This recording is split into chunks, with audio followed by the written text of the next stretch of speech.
The rain didn't just fall, it assaulted the city.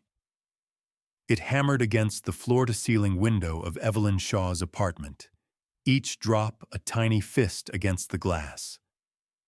The sound was a familiar companion in the 2 years since David's death, a constant, rhythmic percussion that filled the silence he'd left behind. At 30, Evelyn had curated a life of stark, deliberate order. Her home was a minimalist sanctuary of gray, white, and glass high above the Chicago streets. It was a fortress built of grief and discipline, a place where messy emotions were filed away like legal precedents. On the polished surface of her oversized desk, files for Shaw v. Sterling Solutions were arranged in perfect, overlapping grids. Each document was a weapon, each piece of evidence a bullet she was meticulously loading into the chamber of the law. Sterling Solutions. The name itself felt like a stain on her tongue. They weren't just a private security firm, they were a shadow empire, a corporation that traded in secrets and violence, run by a man who was more myth than executive, Nathan Sterling. The case was her Everest. She was representing the families of a dozen villagers from a forgotten corner of the world, erased by a Sterling Solutions field test of a new crowd control weapon. The official report was a masterpiece of corporate misdirection, a gas leak, a tragic accident. But Evelyn had a source, a terrified whisper on a burner phone who spoke of a weapon that didn't just disperse crowds, but dissolved them from the inside out. Her fingers, slender and pale, traced the edge of a photograph. A child's shoe, half buried in the dirt. It was the only thing that had survived the accident. It was the only thing that mattered. A soft chime cut through the rhythm of the rain. An email. It wasn't from her firm or the opposing counsel. The sender was an indecipherable string of characters. The subject line blank, encrypted. Her heart gave a slight, irritated flutter. Another dead end, likely. She'd received dozens since the case went public. But her training, the relentless voice of her mentor, pushed her forward. Leave no stone unturned, Evelyn. The decryption software whirred silently. A single file materialized on her screen. It was a shipping manifest, dated 3 days before the incident. A list of chemical compounds, container numbers, and flight paths. It looked almost identical to the official manifest Sterling's lawyers had submitted under discovery. Almost. A single line item was different. A compound she didn't recognize, designated only as Accord 7. A cold knot tightened in her stomach. This wasn't a mistake. It was a message. Someone on the inside was feeding her. The next day, the deposition room felt like a vacuum-sealed chamber, sucking the very air from her lungs. On one side of the vast mahogany table sat Evelyn and her junior associate, a mountain of files between them. On the other, a trio of Sterling's lawyers, their faces interchangeable masks of expensive arrogance, and at their head, Nathan Sterling. He was exactly as the sparse media photos had depicted, and yet infinitely more. At 40, he wore a custom-tailored suit, the color of a stormy sea, that did little to hide the formidable physique beneath. His hair was dark, cut with military precision, his jaw sharp enough to cut glass, but it was his eyes that held the room hostage. They were a deep, unsettling gray, devoid of warmth or emotion. They saw everything and revealed nothing. He wasn't a CEO. He was a predator in a bespoke suit. Ms. Shaw, the lead counsel began, his voice slick with condescension. We've provided all relevant materials. This continued fishing expedition is a waste of everyone's time. Evelyn ignored him, her gaze fixed on Nathan. Mr. Sterling, your company's official statement claims the chemical agent deployed was a standard, non-lethal riot control gas. Can you confirm that? He leaned forward slightly, a barely perceptible movement that somehow made the room shrink around him. His voice, when he spoke, was a low, controlled baritone that vibrated in the air. I can confirm that Sterling Solutions operates within the full framework of both domestic and international law, Ms. Shaw. It was a non-answer, a perfect legal parry. But his eyes never left hers. There was an unnerving intensity in his stare, a flicker of something that wasn't just professional assessment. It was recognition. As if he were looking past the lawyer and seeing something else entirely. The manifest we received lists the primary compound as CS gas, Evelyn pressed, her own voice steady, betraying none of the tremor she felt inside. Was any other agent, experimental or otherwise, present on that transport? One of his lawyers started to object, but Nathan raised a hand, silencing him with a glance. The manifest is accurate, he said, the words precise and final. A lie. A clean, perfect lie. And yet, she felt a chilling certainty that he knew she knew. This wasn't a deposition. It was a silent, dangerous conversation happening just beneath the surface. Leaving the firm late that night, the city lights blurred by the relentless rain, Evelyn felt it. A prickle on the back of her neck. The distinct sensation of being watched. In the reflection of a darkened storefront, she saw it. A black SUV, its headlights off, crawling along the curb half a block behind her. It wasn't police. It wasn't press. Her hand tightened on the pepper spray in her coat pocket. The case had crossed a line. It was no longer confined to courtrooms and paper trails. It was following her home. She ducked into the crowded lobby of a residential building, her heart hammering against her ribs. She waited a full 10 minutes before exiting through a side door into a narrow alley, the stench of damp garbage filling her nostrils. The SUV was gone, but the feeling of being exposed, of her fortress being breached, lingered like a cold shadow. The next package arrived 2 days later, delivered by a courier with no return address. Inside, there was no note, just a simple USB drive. This time, the file was audio. The quality was poor, the sound muffled, but the voice was clear, laced with sheer panic. Don't understand. They said it was non-lethal. I saw the reports, but the bodies, God, there were no bodies left. It was a cleanup, a goddamn erasure. He promised Accord was only a deterrent. The voice cut off abruptly, followed by a sound that made Evelyn's blood run cold. A single, muffled gunshot, Accord. The same word from the leaked manifest. This was a confession. A murder. She sat back in her chair, the silence of her apartment suddenly deafening. Her neat, orderly world was fracturing, revealing a chasm of darkness she had never imagined. David had operated in this world. He had chased stories into the dark, and the dark had swallowed him whole. Now it was coming for her.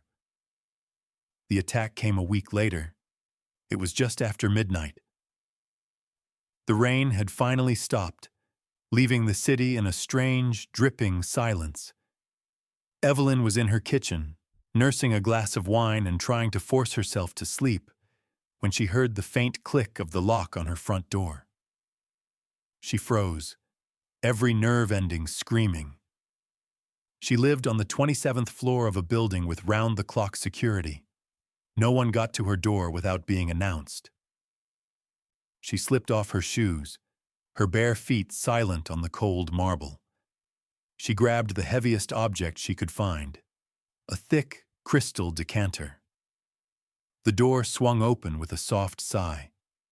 A man slipped inside, a shadow in the dim light from the hallway. He was dressed in black, his movements fluid and professional.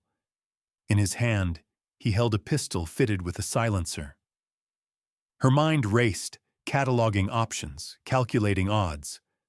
The panic room David had insisted on was down the hall. Too far. The phone was on the counter. Useless. There was only the decanter and the element of surprise. He moved toward the bedroom, assuming she was asleep. As he passed the kitchen entryway, she lunged. She brought the decanter down with all her strength against the side of his head. The crystal shattered on impact. A spray of glass and wine exploding in the quiet apartment. The man grunted, staggering, but didn't fall. He was a professional. He spun, his arm lashing out, catching her across the face. The blow sent her reeling, her head slamming against the marble countertop. Stars exploded behind her eyes. He was on her in an instant, one hand clamping over her mouth, the other raising the pistol. His eyes were cold, empty.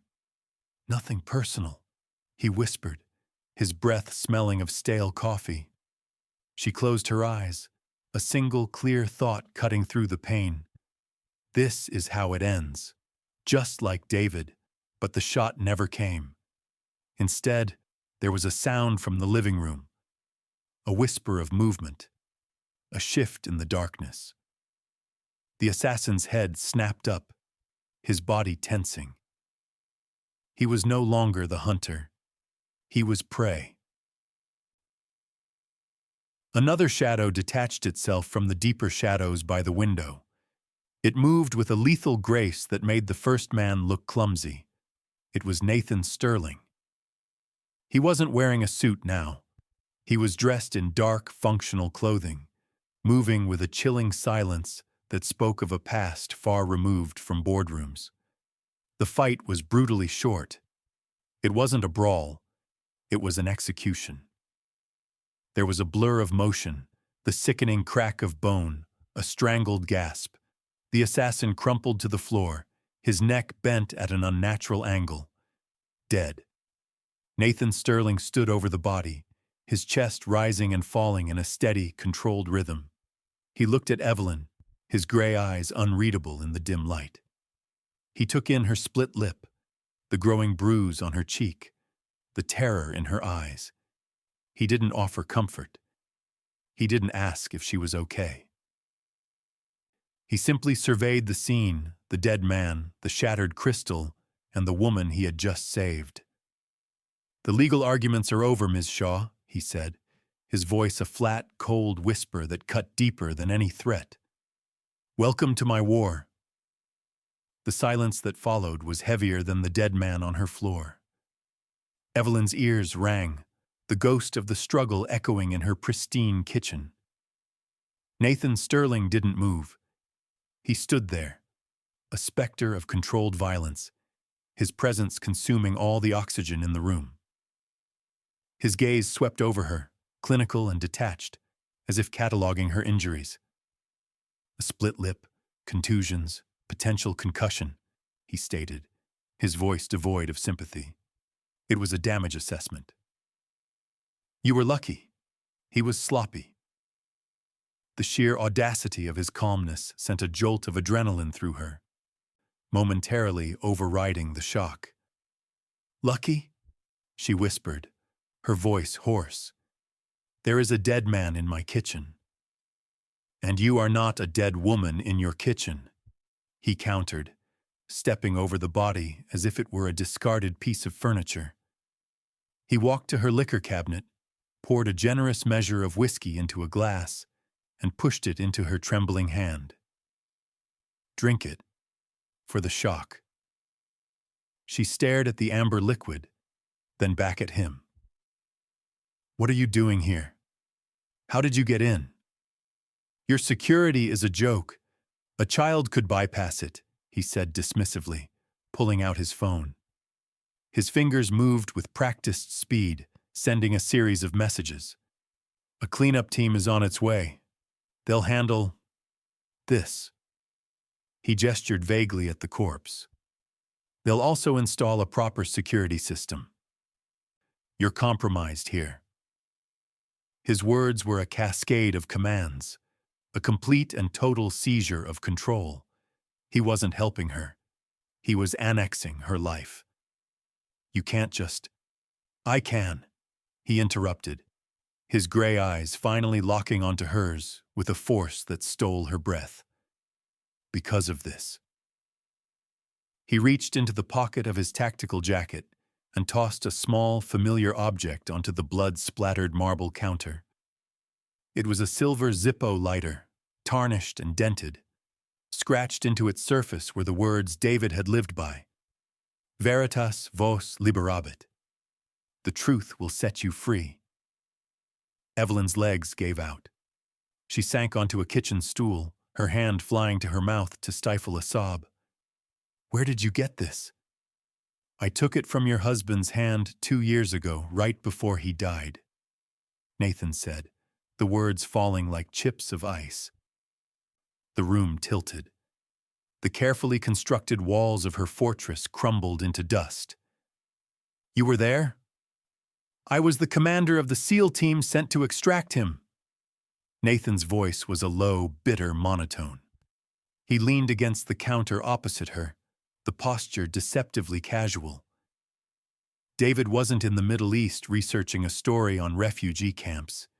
He had uncovered Project Silent Accord. He had proof. Silent Accord? The name from the panicked audio file. The name from the manifest. It's not a weapon. It's a plague in waiting, Nathan explained, his eyes distant, lost in a memory she couldn't see. A bioweapon that targets specific genetic markers. It can be tailored to wipe out a bloodline, a village, an entire ethnic group, all while looking like a severe, localized outbreak of a natural disease. Aegis Defense developed it. A rogue faction within our own government funded it. Sterling Solutions was contracted for logistics and security. He paused, letting the weight of his words sink in. David had the master file, all the research, the names, the money trail. We were supposed to bring him and the data home. But the mission was compromised from the inside. We were ambushed. David died. Most of my team died. The official story was a helicopter crash during a training exercise. The survivors, like me, were honorably discharged and strongly advised to forget everything we saw. The grief she had kept contained for 2 years erupted, raw and agonizing. So you just walked away? The accusation was sharp, edged with pain. For the first time, a crack appeared in his iron composure. A flicker of raw anguish crossed his face. Walked away? He repeated, his voice dangerously soft. Ms. Shaw, I have spent every minute of the last 2 years building an empire for the sole purpose of burning theirs to the ground. I took over Sterling Solutions not to protect them, but to get close enough to destroy them. I have been fighting a war in the shadows while you have been filing motions in court. It was all too much. The man she had marked as her enemy, the embodiment of corporate evil, was the avenger her husband never had. The lawsuit she thought was her fight was just a minor skirmish in his much larger, deadlier conflict. The leaks, the manifest, the audio file. That was you? She asked, the pieces clicking into place with horrifying clarity. You were a useful tool, he confirmed, his voice returning to its cold, pragmatic tone. Your legal pressure was creating cracks in their fortress. I widened them. I needed to see how they would react when they felt threatened. Tonight, they sent a message, and now I have my answer. He looked at the dead man on the floor. They're willing to kill to keep this buried. The cleanup team arrived like ghosts. 3 men, dressed in dark coveralls, who moved with the same silent efficiency as Nathan. They worked without speaking, erasing the evidence of the night's violence. Their movements a choreographed dance of grim necessity. Within an hour, the body was gone. The floor was scrubbed clean, and the only evidence of the attack was the splintered doorframe and the lingering scent of bleach. Another man, a technician, began installing new locks, sensors, and cameras with quiet expertise. Evelyn watched it all from her stool, a stranger in her own home, the whiskey glass still clutched in her hand. When they were done, Nathan walked over to her. "This apartment is no longer safe. You'll be relocated tonight." "No," she said, finding her voice. It was a weak sound, but it was hers. "I'm not going anywhere with you. You've used me. You've lied to me." "I have kept you alive," he corrected her, his patience wearing thin. "The game has changed, Evelyn. May I call you Evelyn? Formalities seem absurd at this point." He didn't wait for an answer. "They don't just see you as a nuisance lawyer anymore. They see you as an accomplice. My accomplice. You can't go back to your old life. It doesn't exist anymore." He was right. The chilling realization settled over her. Her old life, her ordered, predictable world, had been a fiction. The darkness had always been there, just beyond the edge of her perception. Now, it had swallowed her whole. He laid out the choice with brutal simplicity. "You have two options. Option 1, you walk away. I give you a new identity, a new life in a country of your choice. You disappear, and you forget everything about Silent Accord, about David's real work, about me. And you spend the rest of your life looking over your shoulder, hoping they don't find the loose end they forgot to tie up." He let that hang in the air before continuing. "Option 2, you stay. You work with me. You give me your legal mind, your insight, and I give you something the law never will. Justice, real, tangible justice for your husband. But you do it my way, under my protection, by my rules." It wasn't a choice. It was a cage or a coffin. She looked at the Zippo still sitting on the counter. "The truth will set you free." David had been wrong. The truth had gotten him killed. The truth had just put a target on her back. "Why?" she asked, her voice barely a whisper. "Why help me now? Why offer me a choice at all?" He looked at her, and for a fleeting second, the mask of the ruthless boss slipped. She saw the soldier beneath, a man weary, haunted, and driven by a loyalty that defied death itself. "Because David was my responsibility.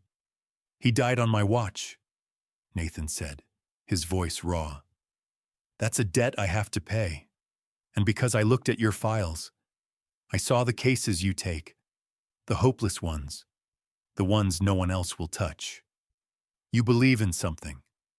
I stopped believing in anything a long time ago. Maybe I just want to see if you're right." He straightened up, the moment of vulnerability gone as quickly as it came. "A car is waiting downstairs. You have 5 minutes to pack a bag. Everything else will be moved or disposed of." She was moved to a penthouse apartment in a sleek, anonymous glass tower that pierced the Chicago sky. It was 3 times the size of her own, with breathtaking views of Lake Michigan. But it felt like a prison. The windows didn't open. The elevator required a key card and a thumbprint, and 2 of his men, quiet and watchful, were stationed in the hallway outside her door at all times. He gave her a new phone, a new laptop, and access to a secure server filled with every piece of intelligence he had gathered on Aegis, on the rogue government faction, on Silent Accord. It was a treasure trove of darkness, a roadmap of corruption that made her Sterling Solutions case look like a traffic dispute. Their new dynamic was a tense, fragile truce. They were not partners. They were a weapon and its wielder, and she wasn't always sure which was which. They worked in the sprawling, sterile living room, The city lights spread out below them like a fallen constellation. She would analyze data, find legal loopholes, and build strategies.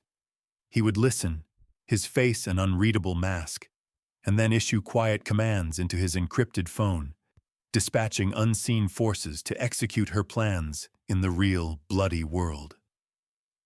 One night, as they worked late, she found a file buried deep in David's encrypted research.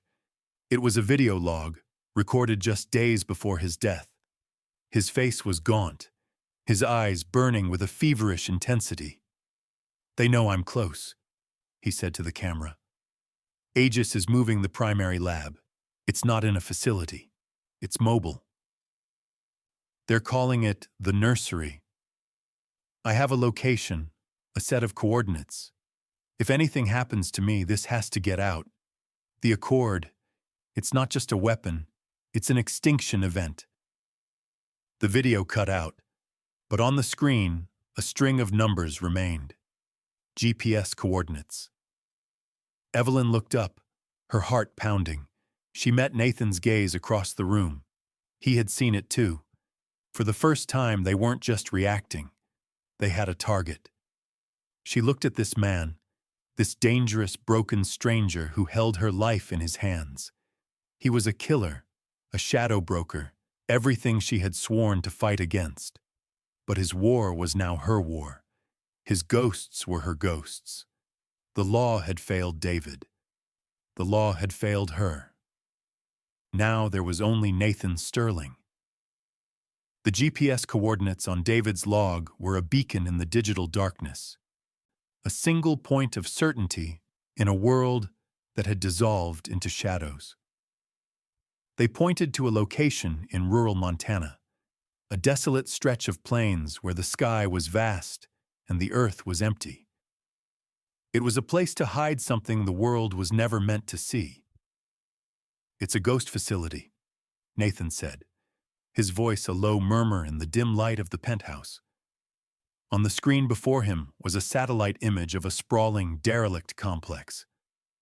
A Cold War-era medical research station, officially decommissioned in '98, wiped from all current government maps. He zoomed in on a long, low building with a reinforced roof. Perfect for a mobile lab. Self-contained, isolated, and officially, it doesn't exist. His efficiency was terrifying. Within an hour, a flight plan was filed for a private jet under a shell corporation. Weapons were being packed into discreet, hard-shelled cases. A three-man support team was being assembled. Evelyn watched him, a general preparing his battlefield, and a cold dread mingled with a strange sense of purpose settled in her heart. "I'm going with you," she stated. It wasn't a request. Nathan stopped, turning to face her. The look in his gray eyes was flat and absolute. "No." "You need me," she countered, her voice gaining strength. "Those are David's notes, his research. I've spent the last week living inside his head, cross-referencing his logs with your intel. I can identify what matters, what to look for. You're a soldier, you see targets. I'm a lawyer, I see evidence. We need both." "This isn't a courtroom, Evelyn. It's a kill zone," he said, his voice dropping to a dangerous whisper. "The men guarding that facility won't be subpoenaed. They'll be neutralized. I brought you into this war to use your mind, not to get your blood on my hands." "My blood is already on the line," she shot back, stepping closer to him, refusing to be intimidated. "That man died on my kitchen floor. My life as I knew it is over because of this. Don't you dare tell me what my role is. David died chasing this truth. I will not sit in a gilded cage in Chicago while you finish his work. I am not a liability to be protected, Nathan. I am your partner." The word partner hung in the air between them, charged and heavy. He stared at her for a long, tense moment, his jaw tight. She saw a war of calculations behind his eyes, the tactician weighing risk versus reward, the protector battling the commander. Finally, he gave a single, curt nod. "Fine," he conceded, his tone leaving no room for celebration. "But you do exactly as I say. You breathe when I say breathe. You don't move a single inch without my direct order. Is that understood?" "Understood," she replied, her heart hammering with a mixture of fear and victory. The flight to Montana was a tense, silent affair. They flew through the night, the jet a silver needle stitching its way through a black velvet sky. Nathan's support team, 3 quiet, intense men who moved with the same lethal economy as him, sat at the front of the cabin, cleaning weapons and studying schematics. Evelyn sat across from Nathan, the soft hum of the engines the only sound between them. He hadn't spoken a word to her since they'd boarded. He was closed off, back in the world of the soldier, and she felt the distance between them like a physical chasm. "Tell me about them," she said softly, breaking the silence. He looked up, his eyes seeming to pull back from a great distance. "Who?" "Your team. The ones who died with David." His expression hardened for a second, a reflexive defense before softening almost imperceptibly. He looked out the window at the dark expanse below. "There were 5 of them. Marcus was my second in command. We came up together. Joked that we shared the same brain." His voice was low, rough with an old, buried grief. "Reyes was the comms guy. Could make a satellite dish out of a tin can and a paperclip. Miller was the medic. Young kid, 24, just had his first daughter." He paused. "They were the best. They deserved better." "It wasn't your fault, Nathan." "Everyone on a mission is the commander's fault," he stated, the words absolute, a core belief he'd been crucified on. He finally looked at her, and the raw guilt in his eyes was a physical blow. "I made the call to go in. I trusted the intel. The intel was a lie. It was a trap, and I led them right into it." Impulsively, she reached across the small table and laid her hand over his. His was cold, rigid. For a moment she thought he would pull away. Instead, his fingers slowly, hesitantly, turned and curled around hers. His touch was a shock, a current of warmth that seemed to startle them both. It wasn't a romantic gesture. It was a shared moment of humanity in the sterile, pressurized cabin, a silent acknowledgement of the ghosts they both carried. He held her hand for a long time, his thumb brushing lightly over her knuckles, and for the first time, she felt the crushing loneliness of the man behind the monster. They landed at a private, unlit airstrip before dawn. A pair of black, rugged trucks were waiting. The drive to the facility was over an hour on unpaved, rutted roads, the landscape a bleak, colorless gray in the pre-dawn light. The complex rose from the plains like a concrete skeleton, surrounded by a high chain-link fence topped with barbed wire. It was quiet. Too quiet. "They're not powering the perimeter fence," one of Nathan's men, a man named Jax, murmured over the comms. "Sloppy, or they're expecting us." "Assume the latter." Nathan's voice was clipped. All business. He turned to Evelyn in the back of the truck. "Stay here with the driver. Monitor our comms. If we're not back in 60 minutes, or if you hear the distress code, a cord is broken. You get him to drive you back to the airstrip and you do not stop for anything. Do you understand?" She nodded, her throat too dry to speak. He held her gaze for a second longer, a silent, unreadable message passing between them, before he slipped out of the truck and melted into the shadows with his team. She watched on a tablet displaying the feeds from their body cams. The 4 men moved like wraiths, cutting through the fence and crossing the open ground with breathtaking speed and silence. They breached the main building, their movements a symphony of lethal precision. The interior was dark, coated in a thick layer of dust, the air stagnant. It was clearly abandoned. "Clear," Jax whispered over the comms. "Looks like no one's been here for years." But David's coordinates were precise. They led them down a long, subterranean corridor to a heavy, magnetically sealed door. A modern keypad glowed on the wall beside it. "This is it." Nathan's voice was tense. "Reyes, do your thing."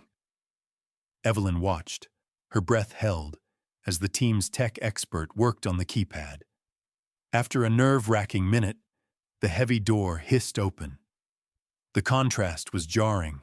Beyond the door was a state-of-the-art laboratory, pristine and brightly lit.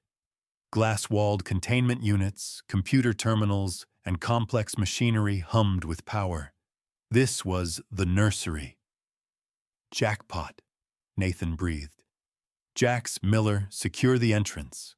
Reyes, start downloading everything. Evelyn, talk to me. What am I looking for?" Her eyes scanned the feeds, her mind racing. "Look for research logs, genetic sequencing data, anything labeled with trial phases. David mentioned human trials. Find the patient logs." Nathan moved through the lab, his camera panning over documents and computer screens. He stopped at a locked file cabinet. "Forced entry," he commanded. Jax appeared with a small pry bar and forced the drawer open. Inside were rows of files. Nathan pulled one out. "File designation is Village Test, Subject 0, he read, his voice grim. He opened it. Inside was a photograph that made Evelyn gasp. It was the father of the family she was representing, a man whose entire bloodline had been wiped out. Below the photo was a string of genetic code and handwritten notes. "Successful deployment, 100% efficacy, no survivors, no trace." "We have it," Evelyn whispered, tears blurring her vision. "We have it all." "Reyes, how's that download?" Nathan asked, his voice urgent. "Almost there. 90%, 95%. That's when the world exploded. The lights in the lab flickered and died, plunging them into darkness, replaced an instant later by the red glow of emergency strobes. A siren began to blare. "We've been made!" Jax yelled over the comms. "Reyes, the download!" Nathan barked. "It's done! I have it! Get out now! Fall back to the exit!" Evelyn's feed showed a chaotic retreat through the darkened lab. Then, a new voice cut through the comms, amplified and chillingly calm, echoing through the facility's speakers. "You've become predictable, Nate, always cleaning up other people's messes." On Nathan's body cam, a figure emerged from the shadows at the far end of the corridor, flanked by a half-dozen armed soldiers in Aegis armor.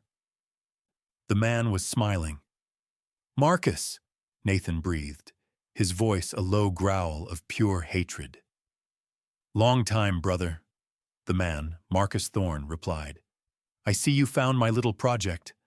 I'm afraid I can't let you leave with the research, or at all." The hallway erupted in a storm of automatic gunfire. Evelyn watched in horror as the feeds from Jax and Miller went static, their last images a blur of muzzle flashes. Reyes cried out, and his feed spun to the ground. "Nate! I'm hit!" Nathan's camera feed whipped around. He was returning fire, dragging the injured Reyes back toward the lab door.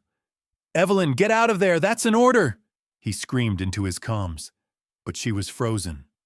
Her eyes locked on the tablet as Nathan shoved Reyes through the lab door and turned to provide cover. A round from Thorne's weapon struck the wall near Nathan's head, showering him with concrete dust. He stumbled back, and another round caught him high in the shoulder. He grunted, firing back as the heavy lab door began to hiss shut automatically.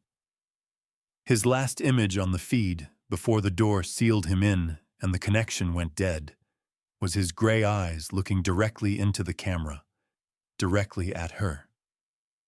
He was trapped, wounded, and she was a mile away in a truck, utterly helpless. The distress code he had given her echoed in her mind.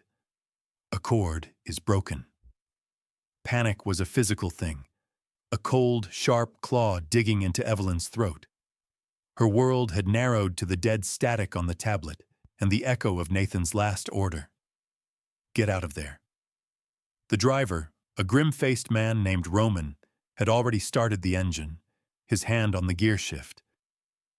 "We have our orders, ma'am," he said, his voice flat but not unkind. "We have to go." Go. Leave Nathan trapped, wounded, to be executed by the man who had betrayed him. Every fiber of her being screamed no. The old Evelyn, the one who lived by rules and precedents, would have followed the protocol. But that Evelyn was gone, burned away in the wreckage of her old life. "No," she said, her voice surprisingly firm. "Stop. He's still alive, I know it." "Ma'am, even if he is, we can't get to him. Thorne's men will be sweeping the perimeter. We stay. We die." Her mind, sharpened by years of legal combat, began to work, sifting through the chaos for an opening, a loophole. "You're a lawyer. You see evidence." She thought of the files, the photograph of Subject Zero, the cold, clinical notes. She thought of the armed soldiers. Aegis armor, private military contractors. They weren't government agents. They were corporate thugs, and corporations had one primary instinct: self-preservation. "Roman, give me your comms unit," she demanded. He hesitated, then handed it over. She took a deep breath, channeling every ounce of authority she had ever projected in a courtroom. She patched into the facility's open frequency, the one Thorne had used.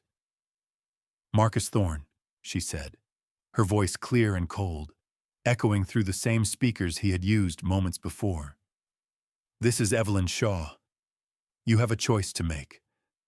Right now, I am holding a drive containing every piece of data from your nursery, every formula, every test result, every name of every government official who funded your extinction event."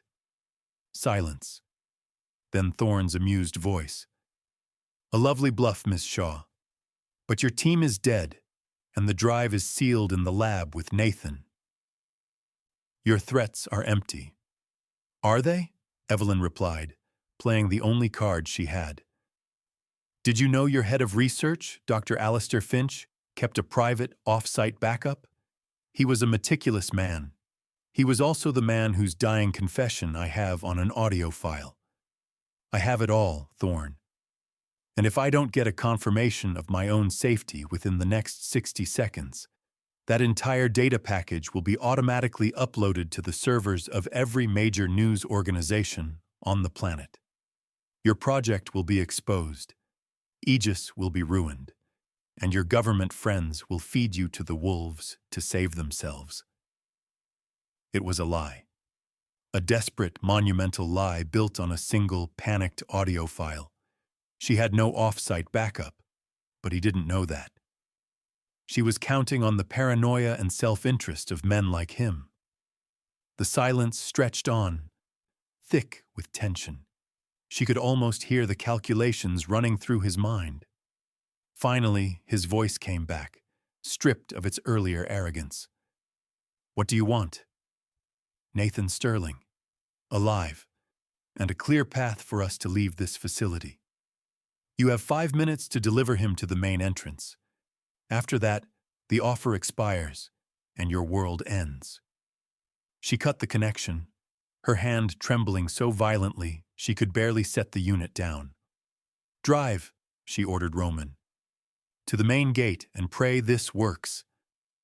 It was the longest 5 minutes of her life. They parked the truck 100 yards from the gate, its headlights illuminating the entrance. The minutes ticked by. 4, 3, 2, nothing. "It was a good try, ma'am," Roman said softly. Time to go. And then, a figure emerged from the main building, shoved forward into the light. It was Nathan. He was leaning heavily on the injured Reyes, his face pale, a dark stain spreading across his shoulder. Behind them, Marcus Thorne stood in the shadows, his weapon still raised. "The deal was for him alone," Thorne's voice boomed. "The deal was for my people," Nathan yelled back, his voice strained with pain. Evelyn knew in that instant Nathan would die before leaving one of his men behind. "The drive is tied to my biometrics, Thorne," she screamed out the window, improvising wildly. "Both of them walk out, or the whole world burns. Your choice." Another tense standoff. Then Thorne lowered his weapon and gave a curt nod. Nathan and Reyes stumbled forward, out of the gate, as Romans sped the truck toward them. They bundled the two injured men into the back and tore away down the dirt road, leaving the ghost facility and Marcus Thorne behind in a cloud of dust. The safe house was a rustic, isolated cabin deep in the Montana wilderness. For 2 days, it was a field hospital. Evelyn, guided by what little she remembered from a first aid course and the pained instructions from Reyes, cleaned and stitched Nathan's wound. The bullet had gone clean through, but he had lost a lot of blood. He drifted in and out of consciousness, feverish and weak. The power dynamic between them was completely inverted. The invincible, all-powerful boss was now utterly dependent on her. She saw him without his armor, without his control. She saw the scars that mapped his torso, a history of violence written on his skin. She saw the vulnerability in his eyes when the fever was high, the way his hand would blindly search for hers in the darkness. On the third night the fever broke. She was sitting by his bedside, dozing in a chair, when she felt his fingers brush her cheek. Her eyes fluttered open. He was awake, lucid, his gray eyes clear and focused on her. "You saved me," he whispered, his voice raspy. "I lied," she confessed, a wry smile touching her lips. "There was no off-site backup. I gambled." A ghost of his own smile appeared. "You bluffed a man holding all the cards. David would have been proud." He paused, his expression turning serious. "They'll come for you now, Evelyn, for what you did. There's no going back." "I know," she said softly. "I made my choice when I got on that plane." He raised his hand, his fingers tracing the line of her jaw. His touch was hesitant, gentle, freighted with all the unspoken words between them. "I brought you into this world to pay a debt to a dead man. I never intended this." "Intended what?" she asked, her heart aching. "To feel responsible for your life, not just your safety. To see your courage and your relentless belief in justice and realize how empty my own war of vengeance really is. To be terrified of losing you, not because you're a part of my mission, but because you're a part of me." The confession hung in the quiet air of the cabin, more intimate than any declaration of love. This was his truth, stripped of all artifice. "I can't go back to my old life, Nathan," she said, her own voice thick with emotion. "It was a life of black and white, of clear rules. It doesn't fit anymore. I don't fit anymore." She looked at him, the man who had turned her world upside down, the killer who had shown her a loyalty deeper than any law. "My place is here, with you, if you'll have me." He pulled her gently toward him, his lips meeting hers. The kiss wasn't passionate or demanding. It was a quiet, solemn promise, a silent accord. A week later, Nathan had recovered enough to travel. Reyes had already been moved, the precious data drive secured. From a new, untraceable location, Nathan orchestrated the final move. He didn't leak the data to the press. That would create chaos, panic, and allow the real players to escape in the confusion. Instead, he delivered the package to a single, powerful senator, an old guard patriot he knew he could trust, a man whose career was built on integrity. The fallout was a political earthquake. It happened behind closed doors, a silent, brutal purge. Resignations, early retirements, and a few quiet, high-level arrests. Aegis Defense was gutted by a series of internal investigations and crippling sanctions. Marcus Thorne was found dead in a hotel room in Geneva, an apparent suicide. It wasn't the public, clear-cut victory of a courtroom. It was a messy, ambiguous, backdoor form of justice. But it was justice nonetheless. Months passed. The world moved on, unaware of the extinction event that had been averted. Evelyn and Nathan found their new beginning not in Chicago, but in a quiet, secluded villa overlooking a deep blue lake in northern Italy. It was a place of peace, a place to heal. One evening, they stood on a stone terrace watching the sun set behind the mountains. The war was over, but the scars remained. "Sterling Solutions is being dismantled," Nathan said, coming to stand behind her, his arms wrapping around her waist. "I'm rebuilding. Something different. Something that operates in the shadows.